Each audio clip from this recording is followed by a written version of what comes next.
मैं हूं आपका अपना उसामा। तो आज मैं रोशनी डालने वाला हूं ओवरसीज पाकिस्तानी पे कुछ चंद हकाइक जिन पे मैंने सोचा कि रोशनी डालने की सख्त जरूरत है, फिर चाहे वो ओवरसीज दुनिया के किसी भी कोने में हो, कनाडा, अमेरिका, चाइना, यूएई या फिर समंदर के किसी तह में। हकीकत यह है कि हम पाकिस्तानी अवाम बात करते तो हैं ईमानदारी की, लेकिन इस पे अमल दरामद करने की कोशिश भी नहीं करते। जहाँ पे हमने इस सोशल मीडिया के दौर में देखा कि किसी भी नॉन मुस्लिम ममालिक में किसी जानवर को भी इस कदर अहमियत और प्यार दिया जाता है जैसा कि वो उसका अपना खून हो, और उसी तरह हमारे अपने मुआशरे में इंसानों की अहमियत दिन ब दिन कम होती जा रही है।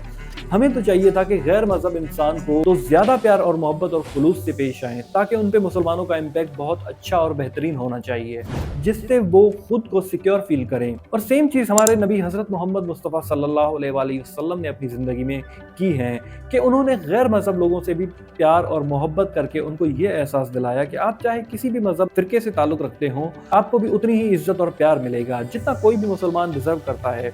लेकिन मेरे चंद ओवरसीज पाकिस्तानी से शिकायत है, अपने मुल्क का वकार और इज्जत किस तरह बढ़ानी चाहिए इतना तो मैं भी जानता हूँ, क्योंकि मैं खुद कुछ अरसे यूएई में रह के आया हूँ, जहाँ पे आपको हर मजहब और पूरी दुनिया के लोग मिलते हैं डाइवर्सिटी के साथ, और हर कोई यूएई में अपना रोजगार बाइज्जत तरीके से करता है। वहाँ की गवर्नमेंट ने बहुत सारी आसानियां दी हैं लोगों को पूरी दुनिया से, और जिस तरह से पुरसुकून और बेहतरीन सेफ माहौल होता है जो मैं खुद अपनी आंखों से देख के आया हूँ। और रात को 2 बजे हो, 3 बजे हो या फिर 4, अगर आप कहीं पे भी ट्रेवल कर रहे हो तो आपको ये परेशानी नहीं होती कि थोड़ी देर में कोई आके आपको रिवॉल्वर दिखा के आपसे कोई पर्स छीन लेगा, आपसे कोई मोबाइल छीन लेगा, और ना ही ये डर होता है कि किसी से मजामत पे कोई आपको शूट करके जाएगा।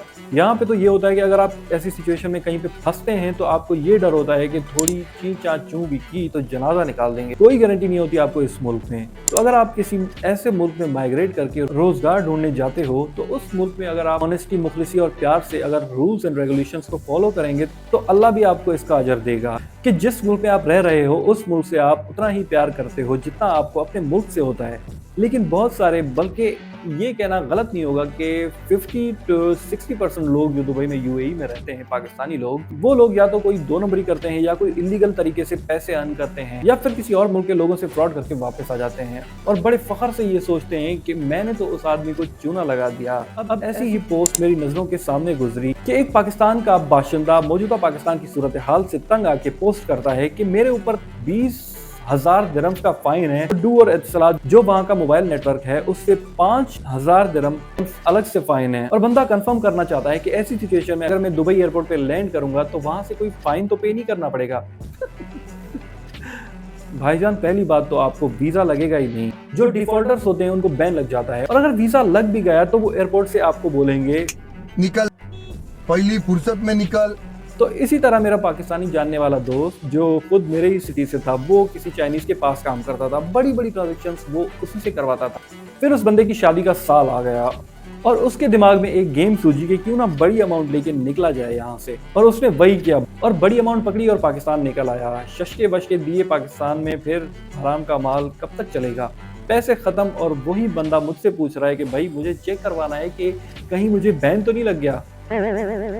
और इस तरह के न जाने कितने केसेस हैं जो 2 नंबरी करते हैं। जब इन्वेस्टिगेशन होती है तो ये मालूम होता है कि वो उसकी नेशनलिटी कौन सी है, तो यही पता चलता है कि वो पाकिस्तानी है। और वहीं दूसरी जानिब इंडिया के लोग जो काम करते हैं उनके आपस में बहुत इत्तेहाद देखने को मिलता है कि इंडियन नेशनलिटी के लोग अपने मुल्क के लोगों को किस तरह उभारते हैं और एक दूसरे के लिए हेल्पफुल साबित होते हैं।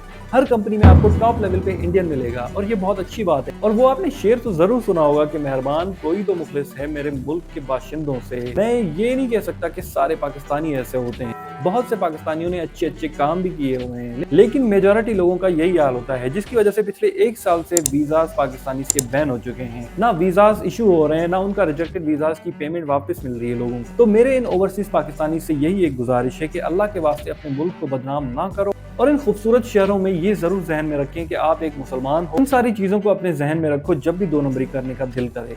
अल्लाह भी आपसे बहुत खुश होंगे आपकी ईमानदारी और खुलूस पे, और इसका बदला आपको क़यामत के दिन मिलेगा। मैं हमेशा 2 बातें कहता हूँ अपने दोस्तों को, say no to fraud and try to say no to Filipino. क्योंकि दुबई में बहुत सारी फिलिपिनोज लड़कियां होती हैं जिनकी चाल में पाकिस्तानी बंदा तो ऐसे फंसता है जैसा कोई मछली जाल में फंसती हो। अपना बहुत सारा ख्याल रखिएगा। आप मेरे चैनल को सब्सक्राइब करें और अपनी राय का इजहार दिल खोल के करें और मुझे सपोर्ट भी करें। बहुत बहुत शुक्रिया। बहुत जल्द मिलेंगे फिर एक और अगली वीडियो के साथ। तब तक के लिए अल्लाह हाफिज।